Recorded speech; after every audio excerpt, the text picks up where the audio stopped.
What happens when a nation's film industry breaks free from restraint and decides to shock, disturb, and mesmerize all at once?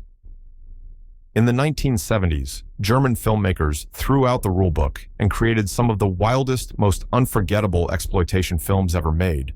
They mixed horror with drama grit with absurd spectacle and never held back. These weren't just movies, they were experiences that rattled audiences. And trust me, some of these titles still raise eyebrows today. Mark of the Devil, 1970.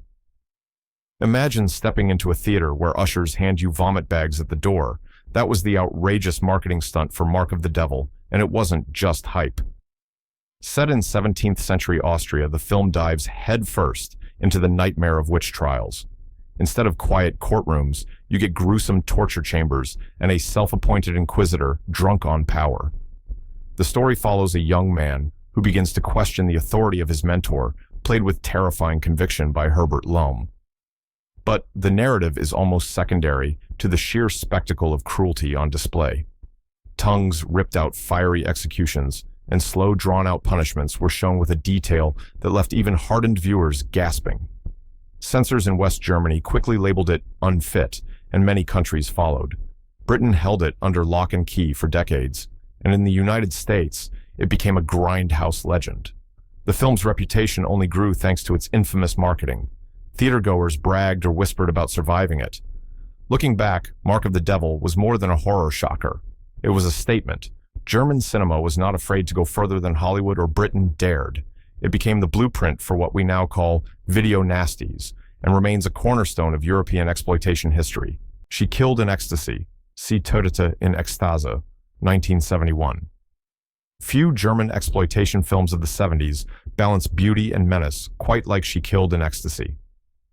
Directed by Jesus Franco, this West German-Spanish production stars Soledad Miranda in a performance that's as hypnotic as it is unsettling. The story begins with her husband, a scientist, whose radical experiments are condemned by his colleagues. When shame and despair consume him, Miranda's character vows revenge. She hunts down those she blames, drawing them into her orbit with charm before turning to calculated violence. Each encounter blends allure with dread, leaving viewers unsure whether to be captivated or horrified. Franco films it like a dream, slipping into nightmare. Colors glow unnaturally, music swells in odd places, and the camera lingers on details just long enough to make you uneasy. The pacing is deliberate, lulling the audience before jolting them with sudden bursts of cruelty. At the time, critics slammed it as lurid and excessive, yet audiences on the European grindhouse circuit couldn't look away. Its combination of revenge, atmosphere, and striking visuals gave it a longevity most exploitation films never achieved. Unlike some obscure German titles, She Killed in Ecstasy has survived with multiple DVD and Blu-ray releases, making it one of the more accessible cult classics from this era. Tenderness of the Wolves, Die Zärtlichkeit der Wölfe, 1973. When you let a young Rainer Werner Fassbinder protege direct a story about a real-life German cannibal, you get Tenderness of the Wolves. This film took exploitation into art house territory, merging shocking subject matter with moody, atmospheric filmmaking. Based loosely on the crimes of Fritz Haarmann, the so-called Butcher of Hanover, the movie follows a quiet, seemingly harmless man who lures boys into his apartment. What follows is a blend of horror drama and unsettling intimacy. Unlike American thrillers that often romanticized villains, this film strips away any glamour. The central character is pathetic, manipulative, and ordinary, making his actions all the more disturbing. Actor Kurt Raab, who also wrote the screenplay, delivers a chilling performance that lingers long after the credits roll. The movie's style feels dreamlike, with slow pacing, shadowy interiors, and unnerving silence between bursts of violence. It didn't rely on gore as much as it did on suggestion atmosphere and the horror of realizing such a figure could exist next door. Critics were divided. Some praised it as groundbreaking cinema. Others dismissed it as exploitative trash. Censors, as expected, weren't thrilled. Still, Tenderness of the Wolves found an audience among cinephiles who saw it as proof that exploitation could overlap with serious art. It remains a haunting piece of German 70s cinema, walking the razor's edge between shock and poetry. Deadlock, 1970. What if Sergio Leone's spaghetti westerns collided with a German art house fever dream? You'd get Roland Klick's Deadlock. Filmed in the desert landscapes of Israel, this German production feels both familiar and alien, mixing gritty Western tropes with psychedelic energy. The story begins with a criminal on the run who stumbles into a ghost town settlement. There, he encounters a handful of eccentric characters, including a drifter, a femme fatale, and an out-of-his-depth companion. The tension builds as greed, betrayal, and survival play out in the scorching heat. But what sets Deadlock apart is its style. Guitars wail on the soundtrack, courtesy of German rock band, turning every standoff into a hypnotic groove. The cinematography lingers on barren landscapes and sweaty faces, creating a sense of both vastness and claustrophobia. Audiences in 1970 weren't sure what to make of it. Some dismissed it as too weird to be a Western, while others hailed it as a visionary cult masterpiece.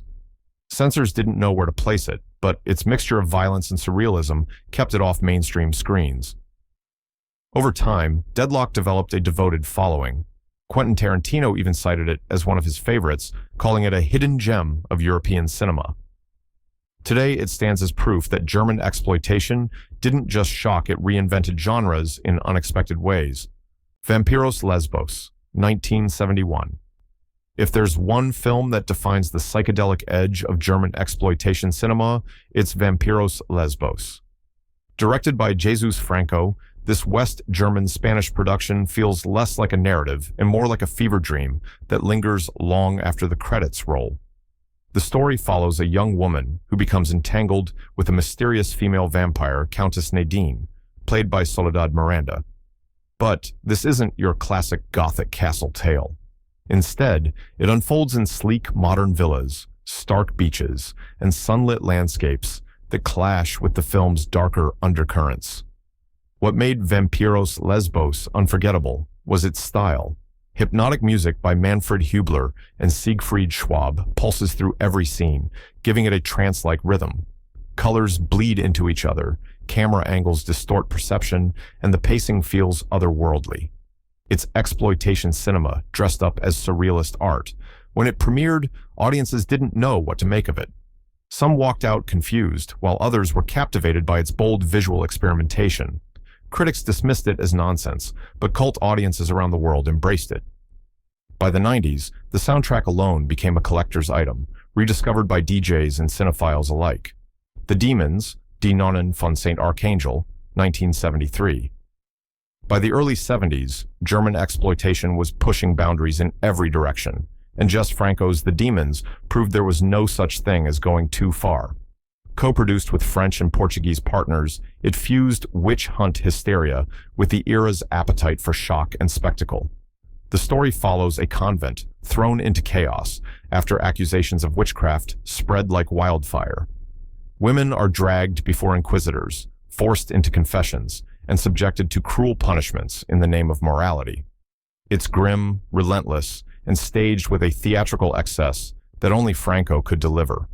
Visually, The Demons is drenched in atmosphere.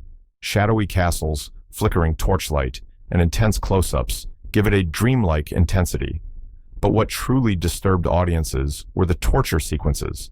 They weren't subtle, they were designed to unsettle, with long, drawn-out shots that refused to let the viewer look away. Censors across Europe were appalled. In Germany, it was heavily cut, with entire sequences excised for being unacceptable.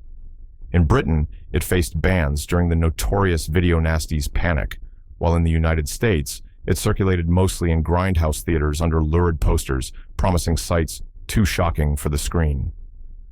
Critics dismissed it as crude exploitation, yet it still found an audience. Fans drawn to its audacity and Gothic excess embraced it as one of Franco's most outrageous efforts. Love it or loathe it, The Demons became part of the conversation about how far cinema could go before society pushed back. Love in 3D, Liebe in Drei Dimensionen, 1973. When most people think of 70s exploitation cinema, they picture gore or crime. But West Germany found another way to shock audiences by throwing them straight into the spectacle of love in 3D. Released in 1973, it was the nation's first feature film shot in full 3D. and its marketing promised an experience that had never been seen before. The story itself, almost beside the point. It loosely follows a group of young people exploring relationships, encounters, and jealousies. But the real draw was the gimmick.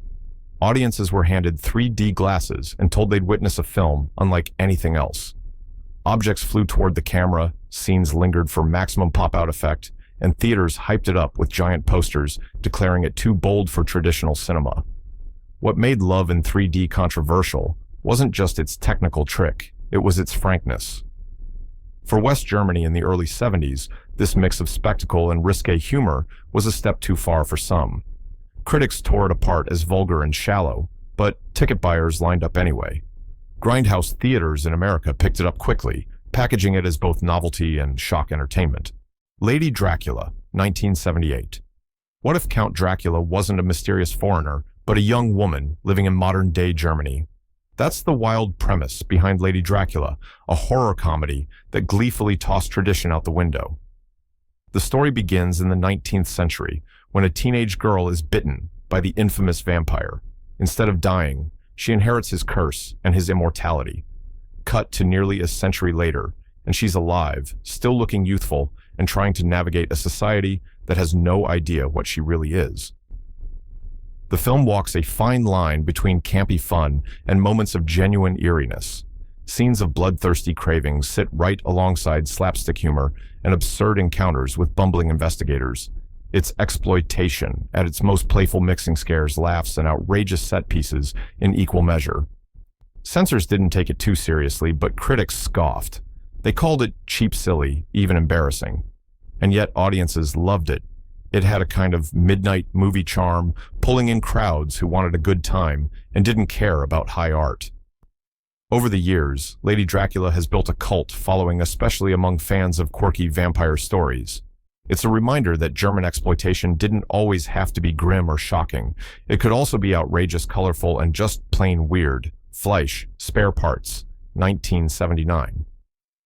Of all the German exploitation films of the 70s, Fleisch might be the one that hit audiences closest to home. Instead of witches, vampires, or bikers, it tapped into a chilling urban legend, the black market trade in human organs. The plot kicks off when a newlywed couple checks into a roadside motel during their honeymoon. What should be a romantic getaway quickly turns into a nightmare when the groom is abducted by a fake ambulance crew. His bride suddenly finds herself racing across Germany, desperately trying to save him from a fate worse than death. Director Rainer Erler shot it like a thriller, but the subject matter gave it the edge of a horror film. Hospitals and clinics, normally places of safety, are reimagined as sinister hunting grounds. Every siren and white coat becomes a symbol of dread. When it aired on German television, audiences were stunned. Rumors spread that it was based on real cases, and many viewers were genuinely unsettled. Foreign broadcasters picked it up further, cementing its reputation as a boundary-pushing shocker. Critics at the time dismissed it as manipulative, but audiences couldn't stop talking about it. The fear it tapped into was universal, trusting strangers with your very life. Even today, Fleisch stands as one of the boldest German thrillers of the era.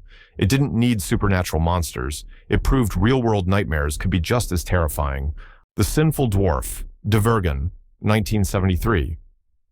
If exploitation cinema is meant to disturb, The Sinful Dwarf may be one of the most unsettling titles of the decade. A Danish-German co-production from 1973, it's notorious for its grotesque story, grim setting, and the sheer audacity of its premise. Even by the standards of 70s grindhouse, it went further than most viewers could handle. The film follows a young couple who move into a dingy boarding house, only to discover the twisted secrets hidden behind its crumbling walls. At the center is the dwarf of the title, played by Torben Biel, whose eerie performance still leaves audiences uneasy.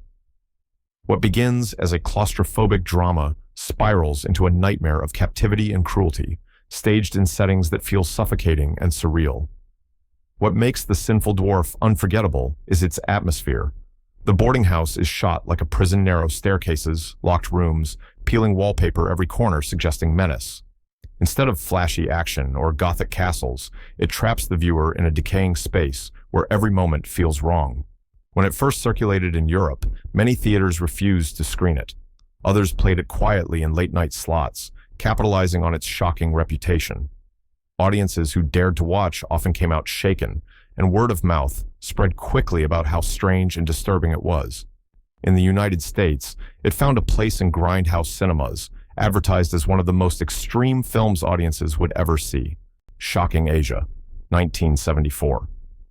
Just when you think German exploitation cinema couldn't push any further along, comes Shocking Asia. This so-called documentary promised to show Western audiences a side of Asia they had never seen before. What they got was a relentless parade of bizarre rituals, strange customs, and graphic footage that blurred the line between reality and spectacle. Marketed as an educational travelogue, it was anything but. Scenes of surgery, animal cruelty, and taboo traditions were presented with a mix of fascination and sensationalism. The narration was delivered in a detached tone, making the shocking visuals hit even harder. Audiences were split. Some were horrified, others couldn't look away. In Germany, it caused immediate outrage, with critics blasting it as manipulative and exploitative. Yet its notoriety guaranteed packed theaters. Abroad, it fared even better in grindhouse circuits, where audiences came specifically for the outrageous content. Censors tried to cut it down, but no amount of trimming could remove its unsettling impact. The film became part of the Mondo tradition, pseudo-documentaries designed to shock rather than inform. For better or worse, Shocking Asia cemented Germany's reputation for pushing cinematic boundaries way beyond what polite society considered acceptable. Today, it's remembered less as a serious documentary and more as an artifact of exploitation's extremes. It wasn't about facts, it was about jolting audiences out of their comfort zone. And whether you admire or despise it, there's no denying that Shocking Asia left its mark on 70s cinema. Mark of the Devil Part 2, 1973. How do you follow up one of the most infamous exploitation films ever made with Mark of the Devil, Part 2? Germany decided to double down on everything that made the first film notorious. This time, the focus shifts to a young nobleman who becomes tangled in the machinery of witch trials, witnessing how fear and superstition can be weaponized for power. Where the original was a relentless shock fest, the sequel leans into atmosphere. Dark castles, dimly lit dungeons, and crowded courtrooms set the stage for yet another round of accusations and cruelty. Torture sequences remain front and center, though some critics noted they felt more theatrical than the raw brutality of the first film. Still, audiences weren't ready. By the time it reached theaters, viewers already knew its reputation. Some came daring themselves to make it through, while others protested screenings outright. Censors had their hands full again, chopping away scenes they deemed excessive. In Britain, it faced heavy edits. In Germany, it barely scraped through with restrictive ratings. Critics dismissed it as unnecessary, yet fans embraced it as part of a larger cult legacy. And in hindsight, Mark of the Devil Part 2 proves how powerful the original had been. Even a toned-down version could still cause outrage and keep audiences squirming in their seats.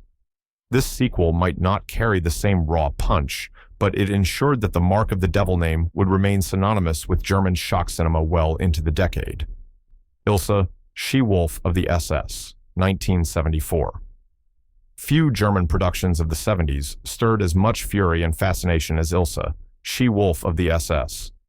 Set in a grim World War II prison camp, the film tells the story of a ruthless commandant who runs cruel experiments on captives, pushing her power to grotesque extremes. It's a premise that was always going to cause uproar, and it did worldwide. Shot in Canada, but financed and distributed through German channels, the movie blurred the lines between national cinema and international shock value. The sets were actually recycled from a serious World War II television show, giving the film an unsettling realism that made the exploitation elements hit even harder.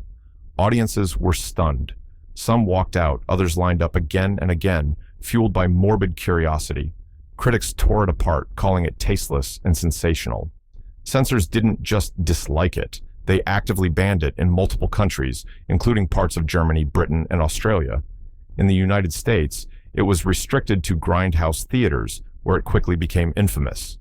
But here's the twist. Despite the outrage, the film spawned multiple sequels and a lasting cult legacy. Fans embraced it, not for historical accuracy, but for its sheer audacity. It was cinema designed to provoke, disturb, and stick in your mind whether you wanted it to or not. Love it or hate it. Ilse, She-Wolf of the SS, remains one of the defining German exploitation exports of the 70s, proof that the nation's filmmakers weren't afraid to push boundaries that most of the world considered unthinkable. And there you have it, 15 German exploitation films from the 1970s that left audiences stunned, disturbed, and talking for decades. Some leaned into horror, others into gritty crime or bizarre spectacle, but all pushed boundaries few dared cross. Which one do you think went the furthest? Let me know in the comments, hit that subscribe button, and share this list with a fellow film fan who loves exploring cinema's wild side.